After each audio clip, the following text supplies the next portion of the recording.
Batang bulan, sorenya mendadak. Oke, jadi ini sudah direkod. Jadi kita mulai cakap-cakap kita ya, diskusi kita pada sore hari ini. Sentabi aku ngeranai bahasa Indonesia. Bentar aku admit dulu, ada yang masuk bergabung. Selamat bergabung, Manbanta Krina.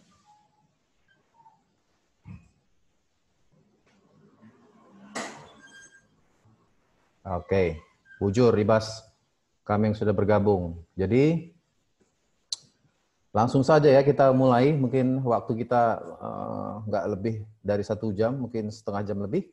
Jadi Kalinari bujur Abang Da Budianto Surbakti yang sudah menyiapkan waktu dulu dalam kesempatan hari pertama ini di masa kampanye ini. Jadi sebelum menanyakan hal yang serius dulu, aku mau menanyakan sama Kam. Mungkin sejarah singkat ataupun background-nya. Kenapa Kam yang setahu aku ya, orang yang berkarir di bidang manajemen bisnis seperti itu, bisa tertarik dengan dunia politik ini? Apakah memang sudah punya pemikiran ini sejak masa di bangku kuliah atau mungkin di masa yang lebih muda lagi? Boleh cerita sedikit, Bang? Ya, bujur Bang Bakamaro, seorang presenter ternama di Indonesia yang sudah 10 tahun juga dari SCTV dan sebagainya. Kami bangga Bankam, juga mantan permata GBKP dulu ya, sama kita. Dan juga beberapa Kam Krina Ijenda, di grup Enda, Piga Kamku Tandai, si perlebih, aku gelarku Budianto Surbakti, aku beberei Sembiring Pelawi, Kempu Ginting Manik. Jadi memang hari ini adalah hari pertama di Pilkada Kabupaten Karo khususnya, dan juga di berbagai daerah lain di Indonesia, di 270 daerah yang mengikuti Pilkada di tahun 2020, maka secara protokol pemerintah, maka kebanyakan Pilkada kali ini dilaksanakan secara tertutup dan juga dibatasi untuk mengikuti pertemuan-pertemuan di ruang tertutup secara jumlah yang terbatas 50 orang. Nah, kalau tadi pertanyaan dari Bang Boy, Bang Bakamaro, apa yang tertarik saya menjadi politik adalah pertama-tama bahwa saya kira saya sebenarnya adalah orang profesional ya. Saya sudah 30 tahun merantau di Jakarta, di Jawa ya, sejak tamat SMA. Kemudian saya 25 tahun bekerja di swasta, di profesional, terutama di bidang kelistrikan. Nah, awal mulanya mungkin saya sampaikan di kesempatan ini, Kam Grina, turang kami, Pak Nande, panggilan ini sebenarnya dari seorang tokoh senior di GBKP dan juga tokoh Karo yang sangat senior sekali, Pak Inget Sembiring ya, Pak Inget Sembiring. Saat ini beliau berumur 80 tahun. Jadi awal ceritanya adalah ketika di tahun 2019 awal, beliau mengundang kami, ada berlima ya, ada Bang Adalgin, Bang Helman Sembiring Pandia, dan juga Bang Ramos Pandia ya. Kami diskusi di Pondok Indah, dan beliau menyampaikan visi agar saya mengikuti pilkada, mendaftar di pilkada Karo ke depan gitu ya. Dan beliau adalah seorang yang sangat kami kagumi, sosok yang rendah hati dan seorang mantan CEO daripada grupnya Astra. Nah, inilah awal muasalnya Pak Bakamaro, Bang Bakamaro ya, bagaimana saya terlibat di politik. Dan sepenuhnya panggilan ini sebenarnya kalau mengikuti politik, saya juga memang sudah senang, karena memang dari sejak muda orang tua saya punya usaha buka kedai warung kode kopi ya, jadi di Medan. Jadi saya baca koran itu sudah merupakan bagian sehari-hari. Kalau nggak baca koran setiap hari, itu tidak merasa ada yang kurang begitu ya.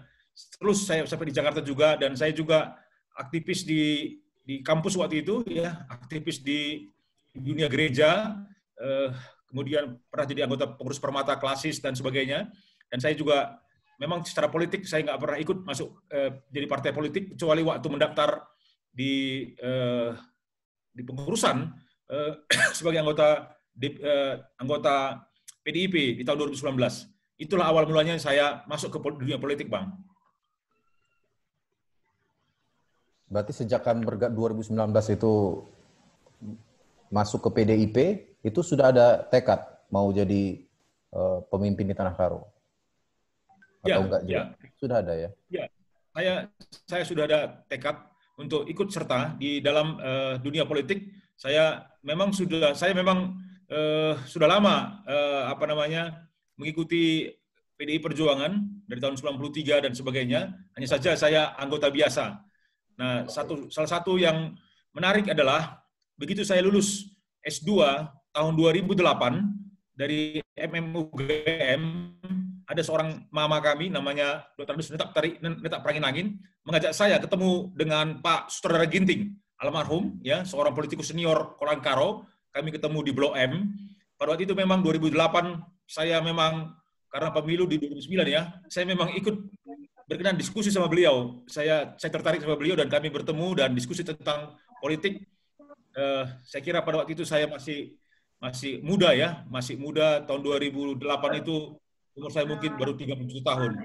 Jadi itulah awal muasalnya saya tertarik. Tapi saya tunda lagi 10 tahun kemudian, 2008, 2020 inilah, 2019. Oke, baik, Bang Budi. Tapi kurasa kan nggak sesimpel itu ya, melihat latar belakang. Oke, aku mute-kan dulu.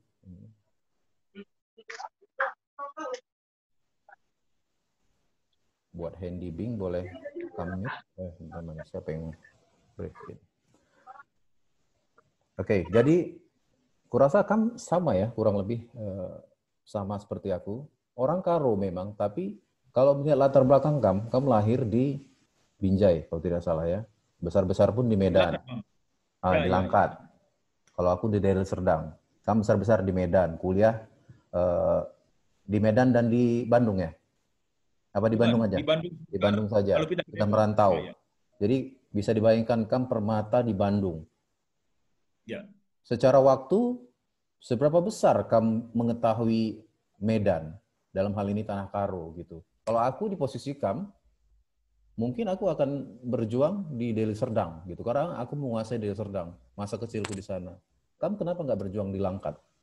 Apa yang membuat kamu sebegitu engage, merasa terpanggil untuk Tanah Karo? Apa karena marga saja? Mungkin boleh cerita, Bang? Ya, puji Tuhan, alhamdulillah. Memang sejak 2016 saya masuk menjadi salah satu ketua di DPP HMKI, ya, Himpunan Masyarakat Karo Indonesia. Memang tahun zaman Ibu Remenda, saya juga adalah pengurus daripada HMKI, walaupun tidak aktif ya setelah bekerja, tapi fullnya saya ikut ketika 4 tahun terakhir ini bersama Pak Edi Warta Serbakti juga sebagai dia ketua DPD di Riau. Jadi permasalahan Karo ini memang sudah menjadi bagian sehari-hari di dalam kehidupan kami sebagai pengurus DPP HMKI. Dan di HMKI kami juga dengan teman-teman yang lainnya bertemu atau berkenalan dengan tokoh-tokoh Karo, ya, di mana penasihatnya adalah Pak Lejen Amir Semiring dan juga dewan-dewan pakar. Kita juga di 2015 saya juga ikut jadi tim 11 masalah pilkada di Kabupaten Karo. Jadi 2015 juga kita ikut jadi tim 11 masalah pencalonan kepemimpinan di Tanah Karo.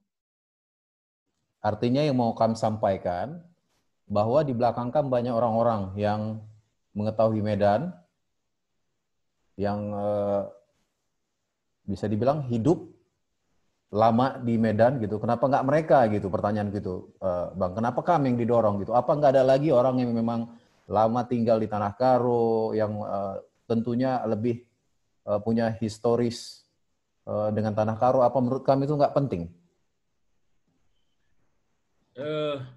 Saya kira panggilan untuk terjun ke dunia politik itu ada pada setiap generasi muda Karo atau orang Karo ya. Karena memang Karo itu sangat identik sekali dengan perjuangan politik perintis kemerdekaan Indonesia. Saya kira kakek saya juga, saya Bebre Pelawi ya, adalah seorang legion veteran. Jadi orang Karo itu memang dekat dengan politik, dekat dengan Marahain ya. Jadi sangat Soekarnoisme sangat kuat sekali di Karo, kemanapun dia berada begitu. Itu sudah tertanam sekali bagi orang Karo. Jadi saya kira terjun ke dunia politik adalah satu hal. Tahu tentang politik adalah satu hal. Terjun ke dunia politik adalah satu hal yang lain lagi. Dan kalau Tuhan berikan kesempatan kami untuk terjun dalam dunia politik yang real seperti saat ini, ya, di mana ikut bersama-sama, bukan berarti kami lebih baik dibandingkan dengan sahabat-sahabat yang lain, orang-orang Karo yang lain yang sudah mapan di dalam punya modal politik. Memang bagi saya pribadi ini adalah suatu perjalanan hidup yang harus saya tempuh, yang harus saya korbankan, keluarga, pekerjaan dan sesuatu yang harus saya korbankan. Tapi saya Bang Bakamaro, saya tertarik sekali dengan sebuah pemikiran daripada Bapak Ignatius Jonan ya, bekas CEO daripada Citibank, kemudian dia dari dirut daripada perusahaan kereta api, lalu terakhir Menteri Perhubungan dan Menteri Energi ya. Dia bilang begini, Pak Ignatius Jonan, seorang yang sangat dari Surabaya, dari Jawa Timur dan sangat luar biasa karirnya, dia bilang begini, 25 tahun kehidupan kita lebih banyak menerima dari pihak luar ke dalam hidup kita. Ya, 0 sampai 25 ya. Kita sekolah, kita sama orang tua, kita menumpang, itu kita banyak menerima dibandingkan kita banyak memberi. 25 tahun kedua, 25 tahun ke 50 tahun, kita lebih banyak setengah-setengah lah, memberi dan menerima. Kita sudah berkeluarga, kita menolong orang-orang, kita juga bekerja, itu setengah-setengah ya, memberi dan menerimanya setengah-setengah. Lalu dia bilang, fase yang ketiga, 25 pertama, 25 kedua, 25 ketiga, 50 tahun sampai 75, seharusnya hidup kita lebih banyak memberi dibandingkan menerima.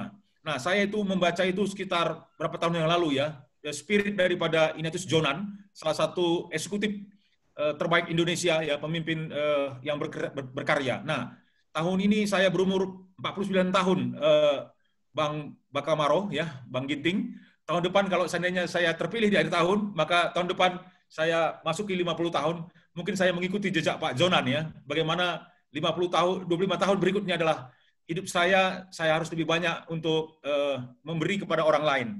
Saya 25 tahun ini saya memang kuliah ya, dari 0 sampai 25 saya kuliah, lalu 25 ke 50 ini saya berkarya profesional ya, lalu 25 tahun berikutnya mungkin saya akan berbagi buat masyarakat dan buat negara. Ya, aku pernah dengar juga omongan dari Pak Jonan itu. Tadi kamu menyinggung beberapa kali mengenai Soekarnoisme, di medsos juga kamu sering mengutip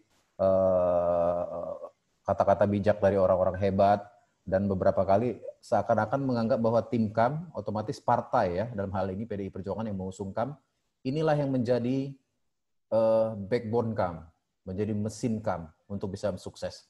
Tapi kan sama-sama kita tahu ya, PDIP di Tanah Karo untuk pilkada gagal terus. Yeah. So, what is the difference in this period, Bang? Baik, Bang Ginting. Tahun lalu ketika saya juga mendaftar PDIP di DPC dan juga bertemu dengan beberapa orang, stigma itu sudah saya terima bahwa PDIP di pilkada sudah 3 kali sudah 3 kali kalah gitu ya. Dan yang kedua, banyak seorang saya temuin di 2019, adalah Baba Dusen kamu kalah bagai Baba 20 miliar bagaimana kira-kira. Adalah Baba 20 miliar labo kamu menang bagai jenda kaikin babaduk bakal kampang daftar dina. Kira-kira begitulah ya. Saya bilang kekelengan. Ya, dibilang kalau bawa kekelengan lapor jenda kekelengan bagaimana kira-kira. Itu yang saya lihat Pak langsung sendiri di masyarakat. Tapi sebagai seorang perantau ya, saya sudah lama merantau sebagai seorang petarung. Saya kira orang Karo semua adalah orang petarung ya. Kita merantau ke Riau, ke Batam, kemana saja. Orang Karo itu petarung ya, saya kira. Saya tidak mudah dikalahkan dengan dengan apa namanya itu ya, stigma-stigma yang negatif. Saya belajar untuk hidup stigma positif. Dan puji Tuhan, saya nggak tahu bagaimana jalannya luar biasa sekali. Sampai saya juga dipanggil oleh Pak Iwan Depari dengan timnya untuk juga bergabung menjadi wakilnya beliau gitu. Jadi dari antara 10 kami yang daftar ke DPC PDIP Perjuangan, lalu diseleksi dan sebagainya, saya tidak terseleksi awalnya. Jadi saya mendaftarnya dulu adalah jadi calon bupati, Pak. Jadi daftar calon bupati ya sama Bang Baltasar. Ya proses politik itu dinamis sekali. Ya saya itu udah paham sekali ya. Bisa daftar kita bisa berubah lagi, itu dinamis. Dan saya merasakan saya belum pernah ketemu Pak Iwan Sembiring sebelumnya ya. Jadi dia juga dari independen, dia orang PDIP Perjuangan gitu ya, Banteng Muda Indonesia. Lalu masuk independen, daftar sama-sama di DPC, lalu masuk ke independen, balik lagi ke partai dan ajak kami gitu. Jadi saya kira sampai hari kemarin kita dapat nomor, semua anugerah Tuhan. Bukan karena kepintaran atau kebaikan kami, anugerah Tuhan. Nomor 3 juga adalah nomor PDIP Perjuangan. Saya kira ini saatnya PDIP di Kabupaten Karo bangkit, ya kita semua. Jadi marwah Soekarno itu saya bawa-bawa, bukan supaya benar, tapi saya belajar politik tentang Karo itu seperti apa secara historisnya adalah bahwa kita adalah tidak bisa dibeli oleh uang kalau Karo ya bagai. Tapi beberapa waktu ini kan semuanya seolah uang segala-galanya bagai. Nah, ini yang mau saya lawan gitu loh. Tanpa uang saya dan Pak Iwan kami udah diwawancarai di mana ya, kami berani tidak menggunakan money politik bagai. Kami akan percaya bahwa roh orang Karo itu bisa mengerti apakah profil ini bisa membawa perubahan Karo atau tidak gitu loh. Jadi kami tidak takut bahwa Bapak dosen talung kam bagai. Itu saya ketemu masyarakat juga seperti itu Bang. Jadi bahwa terbukti Jokowi bisa menang 92% di Kabupaten Karo tanpa uang juga. Dan saya kira kalau orangnya benar-benar sungguh-sungguh kalau Karo, adinina kita tutus meciho kurta, kami akan terjadi pembalikan arah bahwa orang yang menganggap uang segala-galanya akan berubah mencari profil yang bisa dipercayain. Ya, Bang, ini pertanyaanku banyak, yang dari chat ini mungkin juga banyak, mungkin kan bisa menjawab dengan lebih simpel biar waktu kita efektif. Tapi sebenarnya belum terjawab yang pertanyaanku tadi. Berarti maksud kamu periode lalu calon-calon dari PDIP ini prosesnya tidak seperti kami ini, ketatnya? Saya tidak mau melihat masa lalu, Bang. Saya melihat masa depan. Jadi intinya tiga kali kekalahan calon di pilkada, saya kira punya sejarahnya masing-masing. Aku kan punya background jurnalis. Memang aku akui ya, secara jurnalis, PDIP itu sangat loyal sekali kepada ininya. Apa namanya? Anggota partainya lah, untuk petugas partai. Kader-kadernya gitu.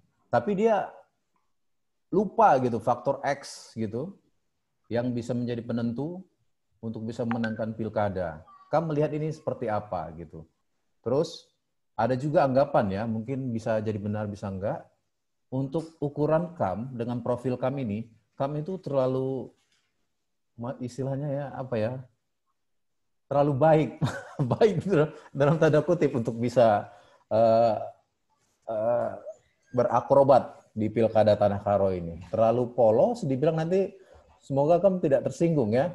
Bagaimana dengan anggapan seperti ini, Bang? Ya, anggapan-anggapan boleh-boleh saja begitu ya. Yang penting, yang pertama-tama saya kira adalah kita punya integritas, kita punya kejujuran, kita punya kapabilitas ya, integritas dan kapabilitas ya.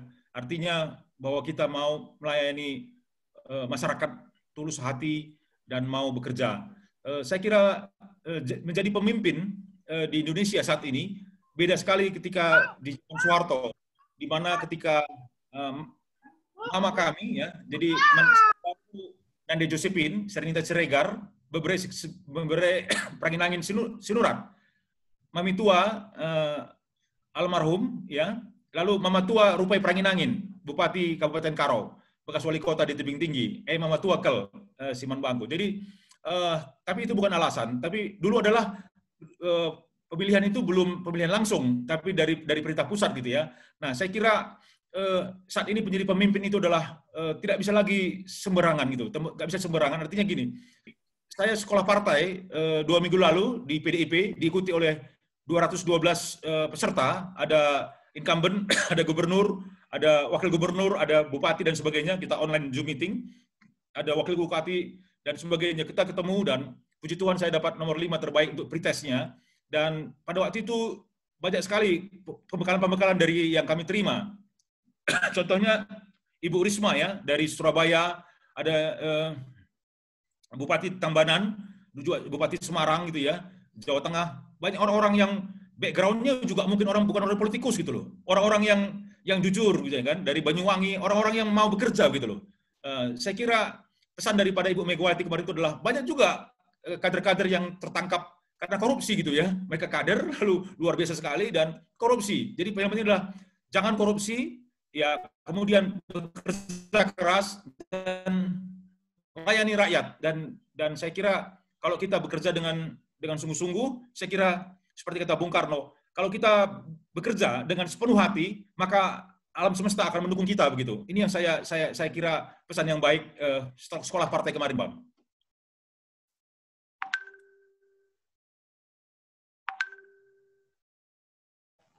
Ya, oke, baik. Nah, sekarang tadi kami juga sempat menyinggung ya mengenai dana dan juga di dalam visi misi juga ada disebut mengenai transparansi. Sekarang aku mau nanya kembali. Kamu menyiapkan dana pribadi seberapa banyak? Kemudian untuk di total, ya mungkin kalau untuk total tim, mungkin kamu di luar ini ya, di luar data dari yang kamu punya. Tapi kan paling nggak kamu secara pribadi menyiapkan dana berapa untuk dihabiskan dalam pilkada ini? Ya, saya kira di pilkada Bapak Jenderal Tito sebagai Menteri Dalam Negeri menjelaskan di media-media juga banyak ya, bahwa untuk pilkada itu seringkali 20-30 miliar gitu ya, mereka habiskan. Dan banyak sekali kota-kota atau daerah-daerah menggunakan money politik untuk meraih jabatan. Kemudian di sekolah partai kami kemarin juga ada Wakil Ketua KPK bicara ya, untuk tentang kita gitu ya.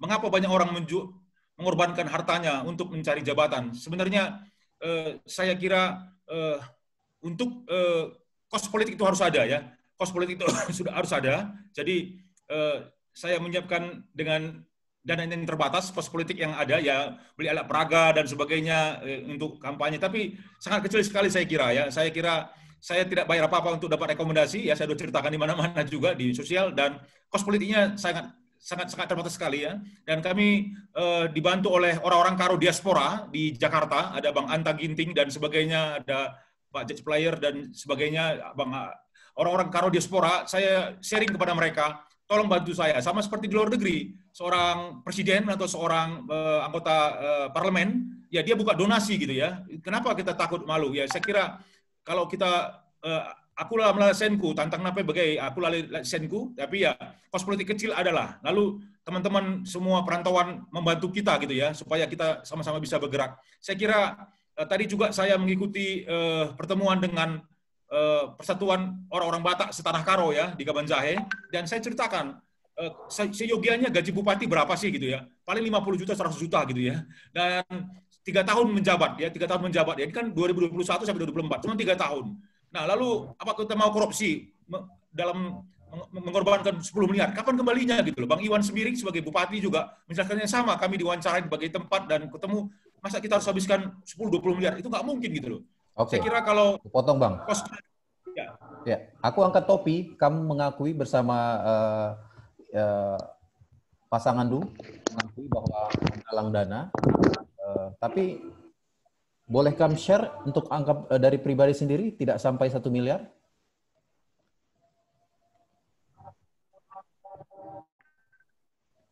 Ya, 1 miliar lah, 1 miliar. 1 miliar pas gitu ya, oke. Bujur, Ibas, transparansi Du, berarti untuk transparansi kamu udah kucentang, oke. Ya, ini sebelum ke pertanyaan selanjutnya, mungkin untuk kita yang hadir di sini, mungkin boleh kita pilih, ini ada polling yang kusiapkan, nanti sekaligus pertanyaannya mungkin terkait. Bisa kamu pilih, klik dari sekarang, di layar rekam sudah muncul. Boleh tinggal klik saja.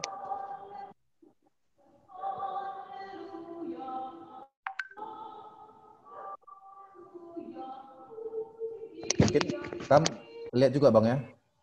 Nah sambil yang Ya. mengisi, kalau Kam pribadi dan pasangan dulu perbincangannya seperti apa? Apa dulu yang mau diselesaikan di Tanah Karo ini? Dan yang paling penting juga tentunya. Pariwisata, judi, narkoba, pertanian, kota, atau birokrasinya. Karena ada korupsi, kolusi, dan nepotisme di sana. Ya, Silakan Bang. Bang Iwan Depari, background-nya adalah seorang lawyer, seorang pengacara ya, pengacara hukum dan aktivis gitu ya. Jadi bukan pengacara kaya seperti Hotman Paris Hutapea gitu ya, tapi ya pengacara untuk di alumni Fakultas Hukum USU gitu ya. Kemudian saya sendiri background-nya adalah elektro, kemudian saya banyak di bidang pemasaran. Sama 20 tahun saya di bidang pemasaran, bidang kelistrikan. Dan memang banyak hal, saya kira topik utama yang paling penting adalah masalah pertanian, ekonomi. Bagaimana meningkatkan daya beli daripada hasil pertanian. Ini prioritas pertama kita ya. Jadi yang kedua juga adalah birokrasi, korupsi, dan nepotisme ini juga penting sekali.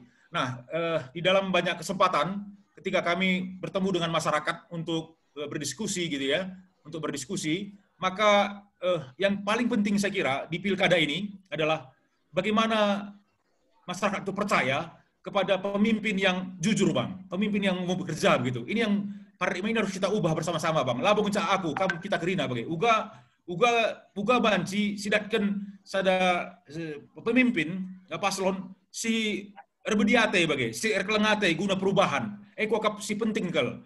Jadi adik kami jumpa, engkai mak alo kendu senbi Bapak gitu ya. Alasannya pertama adalah iya, sering pemimpinnya labo terpakai bagai. Semua begitu. Jadi sudah apatisme. Pada prinsipnya orang Karo baik-baik saya kira.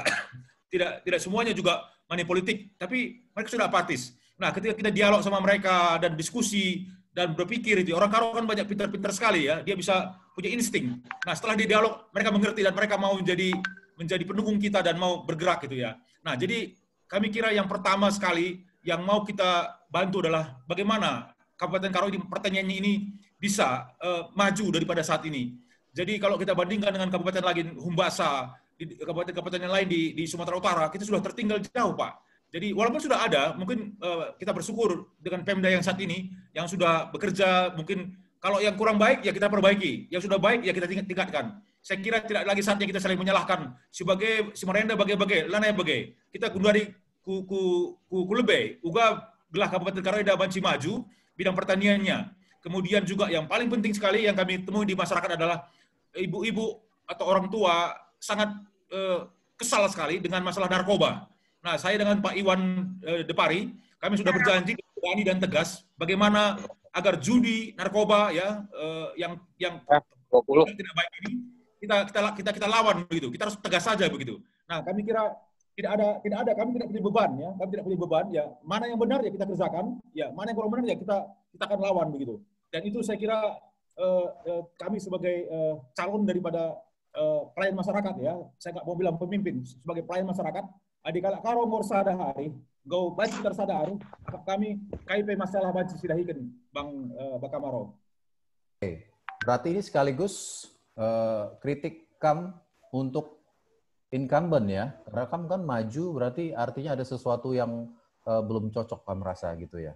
Apa yang Kam soroti dari pemerintahan di Karo sekarang ini? Saya kira kebetulan saya bertugas banyak di luar negeri ya.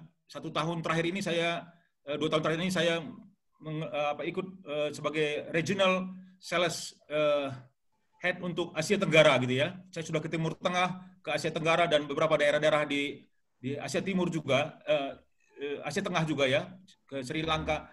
Bahwa saya lihat bahwa satu kota atau di China juga adalah yang paling penting adalah yang pertama adalah leadership. Kepemimpinan itu penting. Itu penting sekali, leadership. Tanpa leadership yang kuat tidak ada kota yang terbangun, ya. Yang kedua adalah rule, peraturan, hukum. Itu harus ditegakkan dengan baik ya. Jadi jangan ada lagi mencela-mencela gitu ya. Kalau memang di dalam ASN kita ada 5.000 orang, ya jangan ada lagi di kedepannya saya nggak membahas yang lama ya, ke depan jangan ada lagi jual-jual beli jabatan begitu ya. Mau naik pangkat harus bayar dulu, itu tidak ada lagi. Saya nggak mau bilang kapan, tapi intinya kita mau berani tegaskan, tidak ada lagi jual jabatan. Orang yang berprestasi ya silahkan menjabat begitu ya, tidak perlu lagi begitu. Yang ketiga adalah memang IT, program unggulan. Sekarang semuanya era IT. Ya kita nggak bisa lagi di jumpa kami orang tua ta siku jumai ya. Marenda misalnya babana baru zahinari kol 1 ton. Sekarang harga kol cuma Rp300. Ya 1 ton cuma 300.000. Babana kol Q3. Jumpa di 3, jumpa sama pihak-pihak ketiga gitu ya. Ya apa pihak ketiga bisa katakan apa ya, pengumpul namanya, pengumpul. Lalu dicari lagi harga itu mereka tidak seimbang, supply dan demand-nya tidak seimbang. Berapa supply kol per tahun? Itu ada 200.000 ton yang saya lihat data statistik. Berapa yang dibutuhkan oleh market, oleh pasar? Jangan-jangan cuma 150.000 ton. Mengapa harganya ini seperti ini? Nah, saya kira harus bergerak dalam bidang IT ya, informasi teknologi untuk bidang pertanian. Saya kira kemarin kita di HMKI ada diskusi dengan Dr. Baba Barus, seorang ketua juga sama seperti kami juga berdiskusi bahwa sekarang ada digital pertanian. Seperti kita lihat di Brebes ya, kabupaten salah satu di Jawa Tengah, yang hasil daripada cabai, ya Cina cabai, itu dibawa ke Keramat Jati ya, pusat Keramat Jati di Jakarta, itu sudah bisa online. Ada lagi juga intinya dari petani bisa langsung ke pasar begitu ya, nggak lagi melalui para pengumpul-pengumpul. Nah, saya kira berarti intinya Bang, sorry ku potong, berarti menurut Kam IT ini bisa mengatur harga produk pertanian lebih baik dan bisa menghindari orang-orang yang mengatur harga, tengkulak dan lain-lain. Ya. Yakin. Salah satunya itu, cuman yang paling penting adalah harus ada investor. Kenapa di Humbasa ada Indofood, perusahaan Indofood Indonesia yang terkenal bisa hadir di sana gitu loh untuk menampung hasil pertanian. Kenapa belum ada industri makanan pengolahan hadir ke Kabupaten Karo untuk menampung misalnya daun pere atau bawang atau apa saja yang menampung ini. Misalnya kita makan Indomie setiap hari, kita kira galak Karo makan Indomie, bumbunya aja. Kenapa nggak kita panggil mereka untuk menampung bahan-bahan baku kita begitu? Nah ini kan kemampuan kami atau kita semua Kalak Karo, ayo mankam kita Kalak Karo Sri Ijape Serulo, ada misalnya Lenta sebuah investasi untuk punya industri green industri di sini sehingga hasil pertanian itu asalkan jumlah kualitasnya bagus ya kita juga bisa mereka tampung. Atau yang kedua kita buka pasar ke Langkat kabupaten dan menurut riset dunia maka bisnis di masa depan adalah bisnis pertanian karena penduduk makin tinggi gitu ya, pertanian seharusnya menjadi komoditi yang dibutuhkan di mana-mana. Saya kira itu Bang beberapa jawaban yang penting sekali untuk meningkatkan pertanian. Ya, artinya tegaskan sekali lagi bahwa pasangan bupati dan wakil bupati bisa mengontrol ataupun menjamin produk pertanian warga nantinya. Baik, intinya di dalam menemukan titik harga tidak ada jaminan dari kami Bang, pribadi tidak ada. Tapi begini, rule-nya yang kita ciptakan adalah kita harus punya harga dasar pertanian, harga pokoknya berapa sih petani itu. Misalnya begini, kita mau menanam 1 kilogram misalnya wortel, kita harus tahu berapa harga pokok petani itu, mulai dari bibit, mulai dari proses waktunya dan sebagainya itu, lalu dia margin berapa gitu loh. Nah ini harus kita tahu Bang, lalu dia ke distribusi kemana. Jadi saya kira kami sudah Pak Iwan sudah bicara, kita bukan nggak bisa memproduksi pertanian, tapi kita harus mencari buyernya, pembelinya bagaimana gitu loh. Market ini harus kita perlebar gitu loh. Kemarin Pak Jarod juga sebagai Ketua DPP Partai PDIP menyampaikan kepada kami sebagai kader sebagai calon bahwa Kabupaten Karo, Humbasa, Simalungun dan sebagian daripada kabupaten yang punya sampai ke Danau Toba sana harus menjadi sentra pertanian ya, sentra pertanian food industry untuk Indonesia, ketahanan pangan Indonesia. Nah, saya kira saatnya lah Kabupaten Karo ini dibangun bersama-sama, Bang. Menurut Pak Jarod juga akan diberi bantuan fasilitas dari pemerintahan pusat ya, dari pertanian untuk agar Kabupaten Karo juga sama seperti kabupaten yang lain. Humbasa sudah menjadi strategi kabupaten yang kabupaten ikut juga menjadi mendukung adalah ketahanan pangan nasional. Oke, jadi artinya nanti ketika kamu terpilih, kamu langsung tahu ya siapa-siapa aja stakeholder yang harus dihubungi untuk bisa mencapai tujuan yang kamu maksud itu ya. That's correct. Ya, itu Oke, benar sekali. ini sebelum ke pertanyaan selanjutnya, ada polling lagi yang mau aku launch. Mungkin bisa sambil kita pilih. Langsung aku nanya ya untuk Kam. Karena ini aku mau sharing. Pertanyaan ini kan, apakah pemilih Tanah Karo masih terpengaruh money politik, politik uang, ataupun serangan fajar, ataupun apalah namanya gitu ya. Karena aku gini mau sharing Bang, sedikit. Aku pernah menjadi host, moderator debat itu di Tanah Karo, yang periode lalu 3 kali aku ikut. Dan bisa aku bilang ya, dan banyak juga yang bilang, bahwa bupati dan wakil bupati yang terpilih kemarin tidak terlalu, apa dibilangnya, tidak terlalu agresif, tidak terlalu, firm. Bisa dibilang tidak memenangkan perdebatan dalam visi misi, dalam menyampaikan visi misi dan lainnya. Tapi nyatanya mereka terpilih gitu. Terus lantas melihat kondisi seperti ini, apa strategi dari pasangan lu? Baik. Masalah money politik juga dibahas di sekolah politik kami ya, PDIP kemarinnya. Bagaimana beberapa daerah-daerah tertentu yang masih terbelakang menganggap bahwa money politik itu penting itu Bang. Tapi beberapa daerah juga menurut pembicara di sana bahwa kayak di Solo, di Bali itu nggak ada money politik gitu ya. Jadi program yang penting, orang ini bisa bekerja nggak? Saya kira kita harus menaikkan tingkat pemilih cerdas. Saatnya lah bagi seperti ini ya, Zoom meeting seperti ini harus banyak lagi kita tingkatkan kata kita kadang-kadang kuta-kuta menjadi pemilih cerdas. Logikanya bahwa kalau saya sebagai calon ya, saya sudah habiskan 10-20 miliar. Berapa gaji saya? Kembali nggak gitu loh. Terus untuk apa gitu loh? Bagaimana saya setiap hari nanti memikirkan kembali modal? Dan untuk apa gitu loh? Harusnya rakyat Karo itu harus dicerdaskan agar memilih pemimpin yang kami sudah melaporkan harta kekayaan kami ke KPK.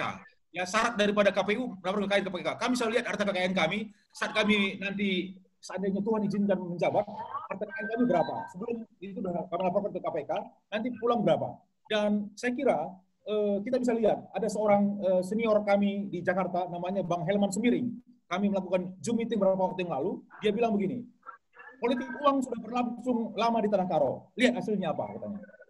Lihat hasilnya apa? Sekarang politik uang kan udah berlangsung lama. Hasilnya apa gitu? Saya nggak bilang namanya siapa ya. Hasilnya apa? Nah, saatnya lawan dengan no money politik supaya pemimpin bisa bekerja dengan tulus, dengan luar biasa gitu. Ini saatnya generasi muda Karo, mankam krina orang tua kami, man agagi kami yang masih muda, ayo kita serukan anti money politik. Bukan hanya kami, silakan yang lain aja.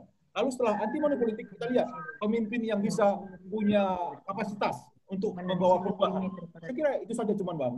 Selama kita semua terbuai, adilali sen talu bagai. Ini 2 bulan ya. Saya kira 2 bulan ini punya waktu yang cepat sekali ya. Kalau seperti ini, saya kira pendidikan politik itu penting sekali. Supaya apa? Supaya kami lihat aja lah air dan sebagainya, transparansi itu harus kita kelola benar Bang. Saya kira tidak bisa kita buktikan apakah yang lama salah atau benar. Saya tidak pada kapasitas itu, ada lembaga hukum. Tapi saya sebagai calon pada sore hari ini adalah hari kampanye. Saya dengan tegas dan berani mengatakan sama Pak Iwan Semiring ya, kami sebagai pasangan calon menolak money politik, menolak korupsi gitu ya, selama kami menjabat untuk nanti diperlukan dan melakukan transparan dan profesional dalam mengelola pemerintahan. Silakan semua buka seperti tadi bikin Jokowi dan Ahok ya, bikin Zoom, bikin YouTube gitu ya, semua di live-kan aja semua supaya terbuka semua. Silakan aja. Saya kira itulah cita-cita kami dan saya kira kalau kita semua mendukung, kenapa tidak? Dan kami juga tidak punya kepentingan apa-apa di Tanah Karo. Kami kata Karo bukan untuk merampok, ya, bukan merampok APBD. Kami hanya mau membangun. Toh setiap orang punya hak politik menjadi kader, menjadi ikut peserta politik asal memenuhi kriteria. Saya kira begitu, Bang. Oke, ini tadi hasilnya 75% masih bilang pemilih akan terpengaruh ya dengan politik uang. Yang bilang tidak itu nggak ada dari kita yang di sini. Ragu-ragu 25%. Jadi ternyata PR Kam sama Pak Iwan masih ini ya, masih banyak gitu PR-nya. Nah ini kita lihat pertanyaan dari chat. Ini yang kemarin di medsos juga ramai dibicarakan mengenai Silpa dan juga dari Tanah Karo, dari luar saya kira tidak relevan dalam konteks di Indonesia. Dalam beberapa kasus Jokowi Ahok yang bukan warga Jakarta bisa memberikan perubahan pemimpinan satu mengenai. Oke, mungkin pertanyaannya hanya mengenai Silpa ini. Kamu sendiri bagaimana menanggapi adanya Silpa di Tanah Karo? Ya, ada berbagai data ya. Tahun 2017, 18, 19, ratusan miliar silva. Dan kami sudah diskusi sama Ibu Ketua DPRD, ya kan, Ibu Iriani Tarigan juga. Memang ini adalah masalah keterlambatan di dalam pembuatan anggaran dan sebagainya. Saya kira intinya begini, kalau seandainya kami diberikan kesempatan, ya kan, kenapa daerah lain nggak punya silva? Kenapa daerah lain bisa 1,4 triliun itu bisa dibermanfaatkan? Kan? Saya kira yang lalu kita nggak mau urusin, yang kedepannya ini bagaimana kita membuat anggaran biaya untuk APBD Kabupaten Karo itu dengan cepat itu loh, kerja setiap hari siang malam. Seperti kita ketahui kalau kita di perantauan ya, pagi-pagi ngolau sudah kujuma, bagilah aku kantor tak puja kita hendak tak pajak, kita mulai. Aku kira kita harus menjalin hubungan yang baik antara legislatif dan eksekutif untuk membuat supaya tidak terjadi silpa, Bang. Ini saya kira tugas kita bersama dan saya kira masyarakat harus menjadi pengontrol sosial kepada pemerintahan, baik juga legislatif maupun eksekutif. Ya silahkan itu. Mana yang kurang baik ya kita perbaiki sama-sama gitu loh. Lu narami isi salah isi sebenar. Tapi yang pasti gini, kenapa daerah lain tidak ada silpa? Itu aja kita jawab coba. Ya, jadi kalau kami nanti diberikan kesempatan untuk memimpin, kami kira kita akan lakukan terobosan-terobosan terhadap pembuatan anggaran biaya untuk daerah ini harus yang malam bekerja bersama-sama begitu. Saya kira begitu. Kenapa daerah lain? Kecuali seluruh Indonesia punya silpa semua. Oke, berarti ada masalah ya. Saya juga belum mendalami sekali ekonomi pemerintahan ya di Kabupaten Karo. Tapi saya kira itu adalah bagian PR kita bersama lah. Oke. Nah, tadi kamu setelah ngomongin silpa ini masih soal angka juga dan melihat pengalaman Du, profesi Du. Ini kan pasti terbiasa dengan angka-angka dan sesuatu yang terukur gitu. Kenapa nggak dalam visi misi ide bukti ini disampaikan saja ketika berhasil misalnya bisa menaikkan PAD 2 kali misalnya? Ya, baik. Bang Makaro ini juga adalah seorang pembelajar ya. Beliau juga adalah lulusan S2 di MBA ITB ya. Sama saat ini juga seperti saya. Saya juga adalah sekarang masih mahasiswa di Fakultas Ekonomi Universitas Indonesia, bidang strategic management. Jadi saya kira untuk detail daripada visi misi dan program kerja 2 kali atau 3 kali ini butuh waktu, Bang. Jadi kami tidak mau berjanji hal-hal yang kami harus tahu dulu di dalamnya. Kami kan incumbent gitu ya. Incumbent mungkin sudah tahu. Kami ini kan orang baru ya. Kita juga harus tahu data Kabupaten Karo keuangannya bagaimana, kita harusnya bisa di searching gitu ya, dikelola dan sebagainya. Saya kira tugas yang pertama adalah bagaimana menaikkan PAD, Pak. PAD kita sekarang mungkin 109 miliar ya, itu tahun 2019. Tahun 2020 ini mungkin turun sekali karena banyak hotel-hotel juga sepi ya, banyak yang PBB juga susah, ekonomi juga susah di tahun ini. Nah, seharusnya sebenarnya secara teorinya seorang pemimpin itu sebenarnya bagaimana menaikkan pendapatan asli daerahnya gitu loh. Semakin maju daerah itu, maka PAD-nya makin baik. Sebenarnya itu aja sebenarnya logikanya. Jadi kalau PAD-nya itu stagnan gini selama beberapa tahun, sebenarnya nggak ada kerjaannya gitu logikanya. Nah, sedangkan APBD itu sebenarnya adalah komunikasi kita dengan pemerintah pusat gitu ya, dengan pemerintah provinsi, bagaimana kita bisa mengelola atau mencari ide-ide baru atau terobosan baru di daerah kita sehingga APBD kita naik. Satu hal kami kemarin di sekolah partai, Ibu Risma 10 tahun lalu jadi wali kota di Surabaya. Dia pegawai negeri biasa. Dia bilang apa? Pertama kali saya masuk menjadi wali kota, dia bilang, saya fotokopi semua PBB ya, bukti pembayaran bumi dan bangunan. Fotokopi semua, saya lihat, cek semua katanya. Saya ada satu ruangan itu dicek semua. Dan PAD-nya jadi naik, Pak. Jadi 1, sekian triliun jadi 2,3 triliun dalam tempo 2 tahun gitu ya. Seharusnya tugas sebenarnya gampang sekali kalau kita yang di kerjaan di swasta, gampang sekali menilai seorang pemimpin. Kinerjanya apa gitu loh, performasinya apa gitu. Sebenarnya sederhana sekali sebenarnya. Kalau hanya Bapak pemilih, saya berapa kali ketemu sama masyarakat ya. Kalau kamu mencari bupati atau wakil bupati yang datang ke kantor pagi-pagi, kemudian minum kopi, duduk-duduk gitu ya, kemudian gunting pita, pidato sana sini, tidak usah pilih kami, saya bilang. Tidak usah pilih kami, tidak usah, cari yang lain aja. Tapi kita harus datang sebagai pemimpin yang belusukan, Pak. Lihat permasalahan. Mungkin nanti kami 2 minggu di Dinas Pendidikan, Demi lagi mungkin kami dinas di kesehatan. Kami apa yang dilakukan oleh Pak Jokowi ya sebagai presiden kita, dia juga kader pada Partai PDI Perjuangan, ya sudah bagus sekali. Memang begitu, pemimpin itu ya turun ke lapangan, lihat masalahnya apa gitu loh. Nggak perlu kami ada di meja saja, Pak. Mungkin ini terlalu euforia ya, karena belum menjabat masih begitu ya. Saya boleh, kita akan, waktu akan mengukur kita seperti itu, Pak ya. Track record kita selama 20 tahun ini seperti apa. Yang berarti kedua, nanti kalau Kam terpilih, Kam Sabtu Minggu nggak pulang ke Depok ya? Ya, saya tidak mau mengatakan demikian, tapi intinya saya sama, kebetulan istri saya juga bekerja ya, dia juga seorang akuntan, S1, S2-nya dari UI juga ya, anak kami. Kami sudah berdoa bersama-sama, adalah seandainya kami terpilih, maka kami akan pindah ke Sumatera Utara ya, ke Medan atau ke Kabanjahe untuk sama-sama. Ini sudah harga yang harus kami bayar, harga yang harus kami bayar, Bang Bakaro. Jadi saya kira kami bisa lihat lah. Jadi sebenarnya di dunia swasta itu, kalau ada satu kesempatan jadi direktur itu ada banyak requirement-nya itu. Nggak gampang memang. Ketekunan, kedisiplinan, track record-nya. Sebenarnya kalau mau kita semua di sini di Zoom ini cari pemimpin cerdas, lihat track record-nya 20 tahun yang lalu seperti apa sampai sekarang ini. Sebenarnya gitu aja sebenarnya. Sederhana sekali. Nggak mungkin kita di swasta itu bisa naik karir kalau kita nggak punya track record yang baik. Jadi katanya Bang Bakaro, ya kami akan tinggal di sini, Bang. Oke, berarti Kam siap ya dengan gaji lebih rendah dari sebelumnya, karena Kam kan akan begadang terus mengurus tanah karo istilahnya dengan gaji yang apa adanya, tanpa ada income yang lain, tanpa nantinya akan menerima komisi-komisi tentu ya. Dan kalau aku pribadi ya tentu saja mendoakan ya, seperti ini harusnya lebih bisa kita gaungkan lagi. Nah, kita lanjutkan, ini ada pertanyaan lagi dari Kalak Sembiring Mergana. Mungkin sudah banyak juga dibahas di media sosial mengenai pendidikan, judi, dan narkoba. Kamu sudah ada gambaran untuk solusinya atau masih akan mencari lagi baru nanti ketika terpilih saja?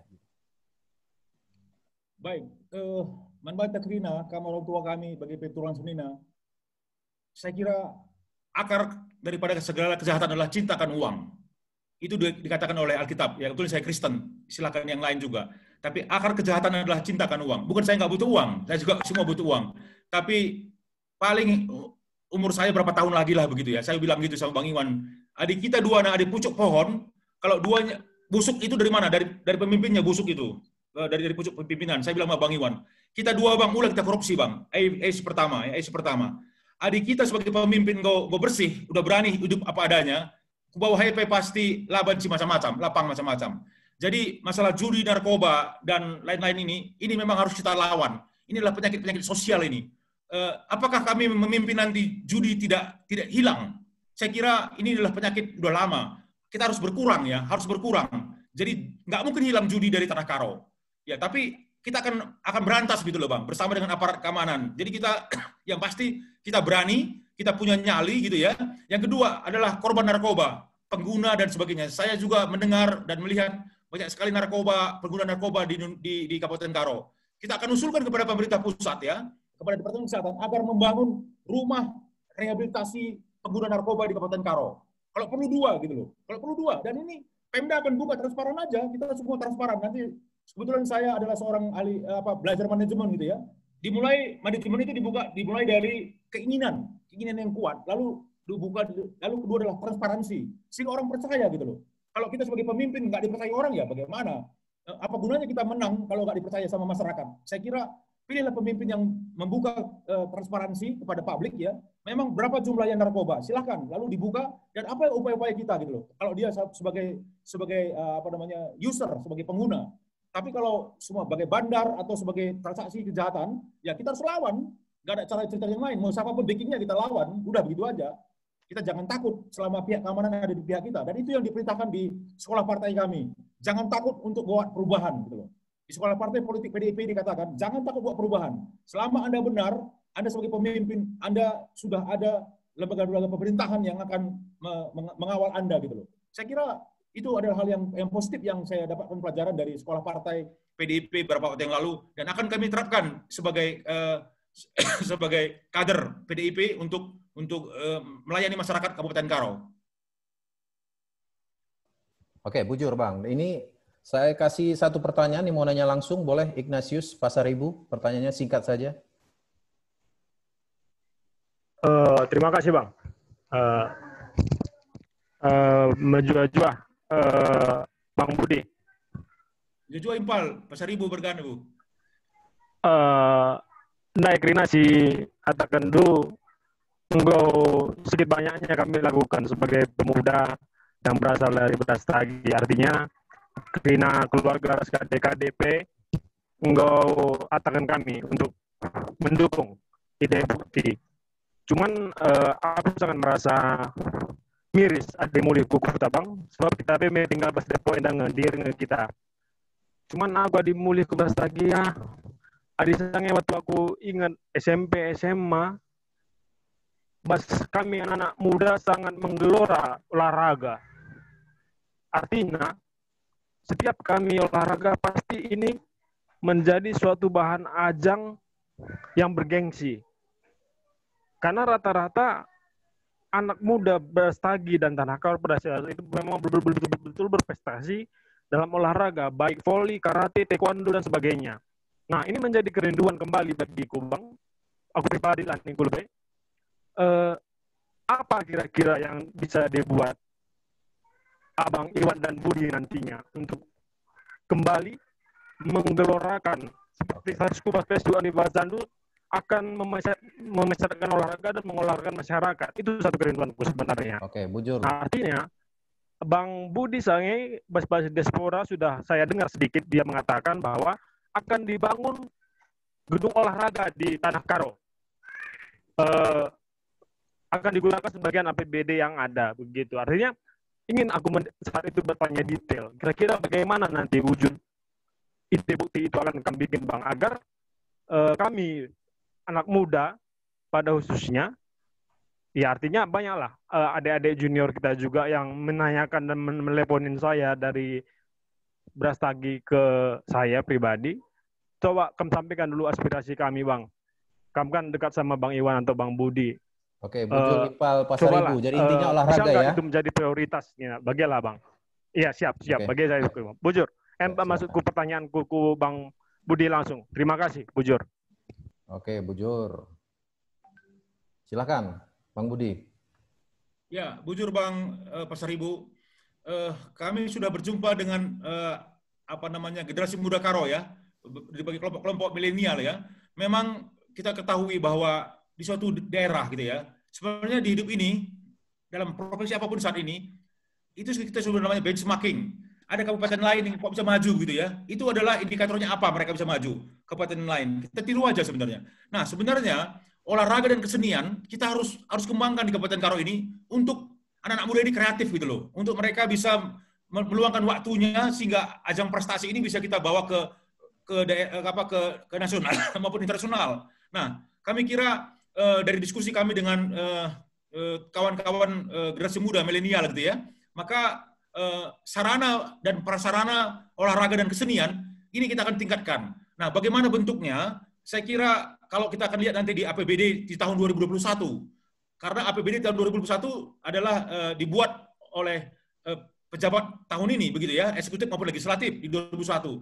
Kalau tidak ada nanti di 2021 sarana prasarana olahraga, kita akan kembangkan lagi. Saya kira ada, cuman bagaimana pengembangannya. Nah, sarana prasarana, saya kira kita bisa mengundang para CSR, perusahaan-perusahaan kayak Jarum gitu ya, ataupun perusahaan-perusahaan yang skala sudah luar negeri gitu ya, asal kita bisa bikin proposal yang baik untuk membangun sarana olahraga. Saya kira banyak hal yang bisa kita kembangkan. Yang contohnya yang kedua adalah kita punya Tahura. Tahura memang punya departemen kehutanan sebenarnya kan, tapi kalau kita lihat ke Tahura itu ya seperti sunyi senyap dan tidak ada kegiatan dan maksudnya juga tidak bisa, padahal maksudnya bisa untuk jogging, untuk olahraga, untuk masyarakat. Nah, saya kira generasi muda Karo ya di pemilihan 2020 ini, pilkada ini, jangan tinggal diam. Lawan semua. Kelima paslon ini, lawan money politik dan berikan ide-ide siapapun yang terpilih. Saya pribadi ya sebagai seorang akademisi ya, siapapun terpilih, kamu harus dorong mereka untuk olahraga kesenian ini merupakan suatu kekuatan kita bersama agar generasi muda ini bisa maju begitu Bang. Ini harapan kami gitu ya. Jangan hanya diikuti, ke yang lain juga berikan mereka pendapat bahwa olahraga dan kesehatan itu penting supaya anak-anak muda ini jangan banyak narkoba, jangan tidak ada kegiatan produktif, Bang. Ini saya kira yang terima kasih dari Pak Pasaribu ya untuk mendukung kami gitu. Tapi dalam bentuk gedung olahraga ini saya kira ada dana APBD. Kalau tidak kita akan mencoba berkorespondensi dengan CSR company-company yang besar, perusahaan besar untuk membangun sarana prasarana atau pemerintah pusat mungkin untuk menaikkan APBD kita. Why not gitu loh? Mengapa tidak saya kira? Saya kira di mana ada jalan, di mana ada kemauan, di mana ada kemauan pasti ada jalan. Jangan takut. Adir sada karo sirulo, ya, adir sada karo sirulo, melala ide-ide si positif. Mungkinlah baca seban gedung musik galang, mungkin seban lebih ingan, sosial, seban misalnya gedung olahraga yang bagus. Kenapa tidak gitu loh? Adi transparan pemerintahan yang baru nanti, saya kira banyak orang-orang Karo yang diingat ya, penduduk Kabupaten Karo cuma 4.000, tapi penduduk Karo Serulo 1 juta sekian. Adi terkali saja kita, bisa ya, 100.000 aja, udah 6 miliar deh. 100.000 aja kali 200.000 orang 6 miliar. Kenapa nggak bisa saya kira? Saya sebagai orang yang selalu adalah orang yang optimis gitu ya. Saya tidak bukan orang yang negatif, saya optimis. KIP adi itu sudah ikan dan masyarakat tahu itu, saya kira akan banyak yang mendukung kita. Begitu Bang Bakamaro. Oke, Bujur. Jadi mungkin pertanyaan mengenai olahraga tadi satu paket ya dengan pariwisata di Tanah Karo, karena impact dari event-event itu juga akan semakin meningkatkan penghasilan di pariwisata juga ya, seperti yang dilakukan Banyuwangi. Adik Wakap begitu ya, Bang Budianto. Jadi betul Bang, satu tembak dua dia Bang. Karena untuk pelampiasan positif juga, karena begitu banyak sekarang pemuda di sana yang narkoba dan morfinis ya, banyak yang kita tahu. Itu mungkin satu tembak dua lah, makanya perlu kita kembali memasyarakatkan olahraga itu. Ya. Tembak 3, jadi bisa pendidikan juga, semua masalah bisa. Bahkan betul, terima kasih Bang. Juga. Ini aku kok jadi ini juga jadi tim sukses juga nih kayaknya. Ya, jadi sebelum ya karena waktu kita terbatas, tapi nanti sebelum closing statement atau mungkin kalau ada yang masih nanya juga tapi nanyanya cukup unik boleh. Ini aku mau nanya juga sebagai pertanyaan terakhir sebelum nanti closing statement. Profil dulu kan sebagai Permata GBKP, aktif sebagai pengurus Permata GBKP, kemudian Pertua Diaken juga ya, Bang? Pertua Sentabi. Ya, jadi pertanyaannya mungkin bisa digabung ya. Bagaimana nanti akan memanfaatkan GBKP ini sebagai civil society untuk kemajuan Tanah Karo, dan sejauh mana bisa mengajak juga gitu rekan-rekan yang dulu di Permata atau GBKP, ya mungkin ada yang masih menganggap bahwa politik adalah hitam, tapi harus, tadi kan bilang orang yang optimis, harusnya kan bisa mengajak juga semua potensi-potensi ini untuk bisa mendukung gitu. Apa yang sudah lakukan, karena kalau sendiri menunggu ada yang datang, aku rasa akan susah gitu. Jadi bagaimana bisa mengumpulkan, memanfaatkan juga gitu loh Permata GBKP dan juga GBKP, dan juga nantinya kalau terpilih seperti apa posisi GBKP ini? Dan karena kan bisa dibilang organisasi terbesar ya yang ada di Tanah Karo gitu. Silahkan Bang. Ya, Bujur Bang Bakamaro, seorang presenter senior ya di Indonesia. Jadi Manbanta Gerina, si Pulung Ibas ya, Jumenda, pertama-tama untuk masa depan bahwa orang Karo harus terlibat dalam politik, baik langsung maupun tidak langsung. Harus ikut di politik, karena politik adalah salah satu jalan untuk tujuan mulia, untuk ada perubahan.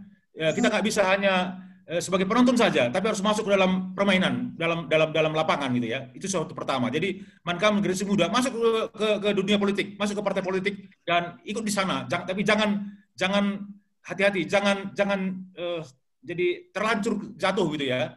Itu yang pertama. Yang kedua adalah saya sebagai warga GBKP, maka dari muda kami dilantik gitu ya, dari kami juga Bang Bakaro orang Permata ya, KIP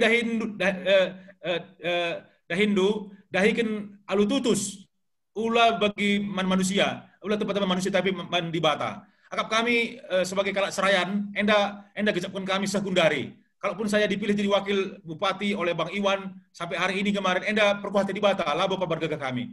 Yang kedua adalah yang mau kami sampaikan di sore hari ini, tadi ada 70 orang, 80 orang masih pesimis, seolah-olah money politik itu segala-galanya. 2 hari yang lalu, ya kemarin ya, kami sama Pak Iwan, setelah dapat rekomendasi daripada DPP Partai PDI Perjuangan, besoknya tanggal 11 Agustus, besoknya kami langsung bertemu sama Modramen, GPKP Modramen, sebagai lembaga agama terbesar di Kabupaten Karo. Kami minta doa dan juga mohon bimbingan dari mereka. Langsung sorenya juga kami ke Gereja Peduli, Gabungan Pentakosta. Lalu beberapa hari kemudian kami ke Gereja Katolik gitu ya. Nah, kemarin juga kami sudah ketemu juga dengan pengurus NU. Apalagi kami sudah ketemu DPD daripada PP3. Kemarin saya membagikan master, ketemu sama pengurus BKM masjid di Prestagi gitu ya. Jadi saya kira begini, untuk perubahan sekalian ya, di mana-mana di seluruh dunia, namanya revolusi itu, perubahan itu ada 3. Yang pertama adalah kaum muda, anak SMA atau mahasiswa, bergeraklah, carilah pemimpin yang baik. Perubahan itu dari anak muda, bukan dari yang lain. Yang kedua adalah tokoh-tokoh agama. Tokoh-tokoh agama, mereka punya hati yang masih bersih, yang untuk melawan perubahan, untuk ikut dalam perubahan.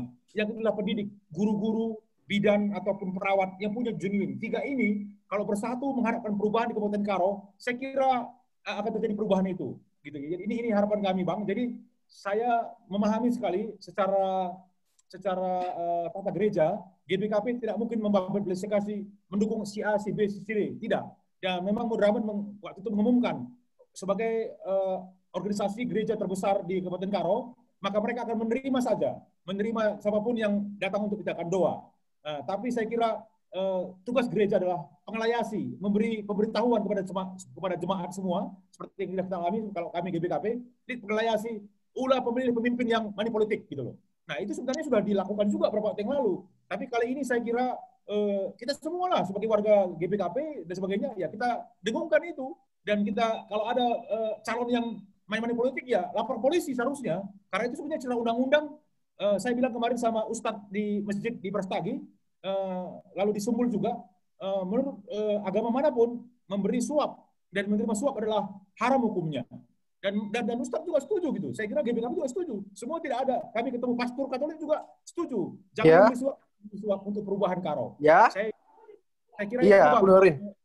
Saya kira itu Bang Bakamaro. Kalau Rasada Arif Takrina, kalau Karo Sirulo, bagaimana Karo si punya hak DPT guna memilih pemimpin yang tidak main money politik, saya kira akan terjadi perubahan di Kabupaten Karo ini 2 bulan ke depan.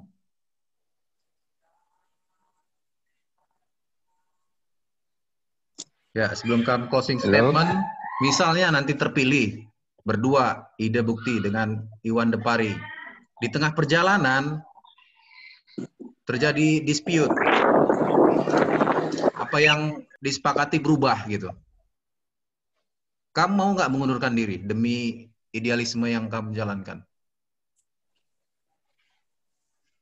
Baik Bang Bakamaro, waktu kita dalam sosialisasi beberapa ini ada istilahnya ketemu kami sama aktivis-aktivis di Kabupaten Karo ini, jangan pekong Nina. Apa itu pekong?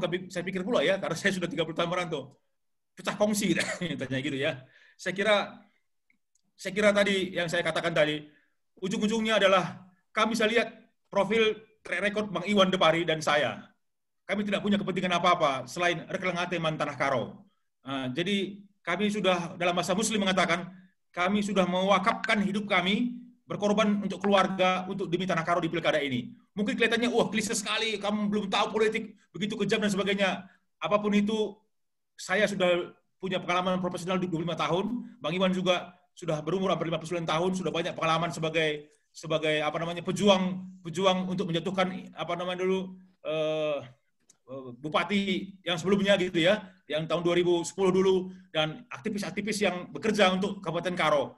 Dan kami bisa melihat track record kami, keluarga kami, integritas kami, pekerjaan kami, dan saya kira pecah kongsi saya kira bukan tujuan kami. Kami kira kami akan melayani 3 tahun ini dengan baik dan sempurna, dan aku beberapa sembiring, Bang Iwan Sembiring Depari, kami anak beru kalak sembiring enda, gua pahagakan Kalimbubu kami, Dahin kami. Dan saya nggak punya kepentingan apa-apa untuk di Kabupaten Karo. Saya kira setiap permasalahan bisa kita cari solusinya. Saya kira makanya saya harapkan ke depan adalah keterlibatan diaspora, orang-orang Karo perantauan. Mantan kita punya program Bang Kamaro.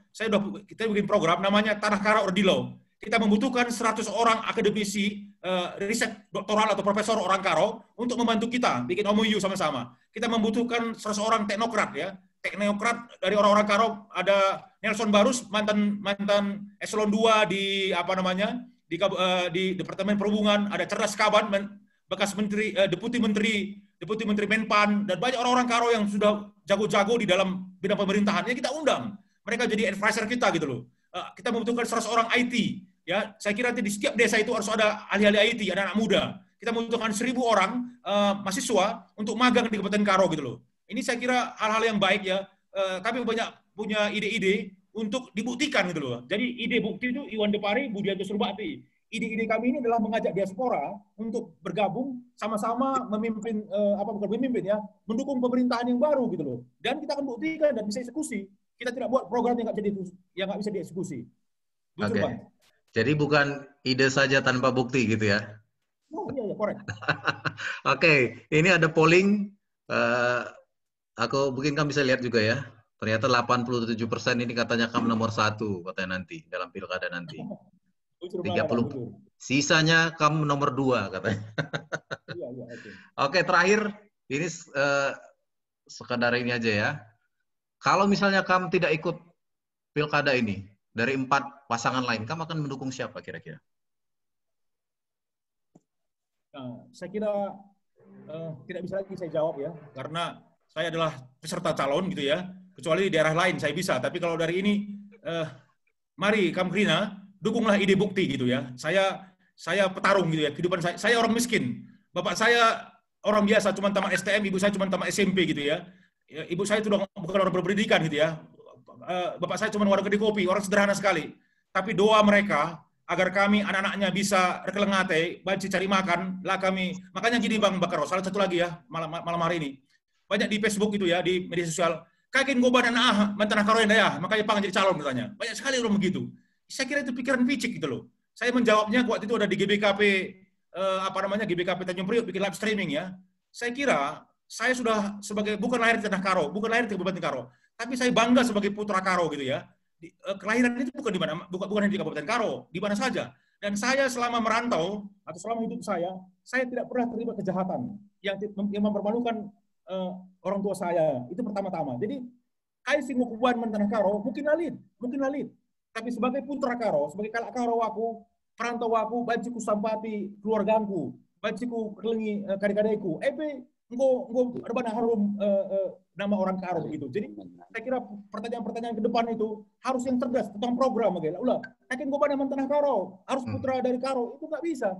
Sebagai warga negara Indonesia, kita berhak dimanapun. Saya juga berhak nanti suatu saat melamar jadi calon bupati di Papua misalnya, punya hak kita, asal dari milih. Why not? Anggota DPR pusat misalnya dari mana, punya hak kita gitu. Jadi tinggalkanlah pikiran-pikiran yang picik. Kayak mau badan mau bakal panggil bagai, ulah beginari. Apa programnya? Bisa nggak dia laksanakan? Apa yang dikerjakan selama ini? Bagaimana dia mencari uangnya selama ini? Itu aja sebenarnya. Nah ini maksud saya Bang Bakaro, mari tingkatkan pemilih cerdas di Kabupaten Karo di pilkada ini. Serukan perjuangan untuk kita adalah seorang nasionalis Indonesia. Itu yang saya katakan di mana-mana Bang. Bujur malah manfaat Grina. Oke, luar biasa. Bujur, Ibas. Bang, Waktu mantap ya. Oke, mantap luar biasa Bang. Ya luar biasa. Itu ya, tim suksesnya itu. Ya. Bujur, Pak Budianto. Relawan murni, Bang. Mama Sembiring, kita, Bujur.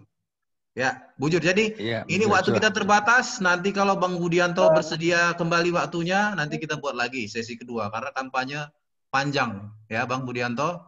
Jadi, sukses buat karena kami ini mau lanjut PJJ juga. Iya, sukses Bang, sukses. Ya, Bujur ya, Manbanta Krina yang sudah mau bergabung. Ya. Nanti kita ketemu kembali. Ya, foto lebih. Jangan lupa nomor 3, katakan kereta. Siap Bang, Bujur. Bujur. Minta maaf. Jojoa, Manbanta Krina. Ya, Bujur. Tetap semangat. Bujur. Tetap semangat. Thank you.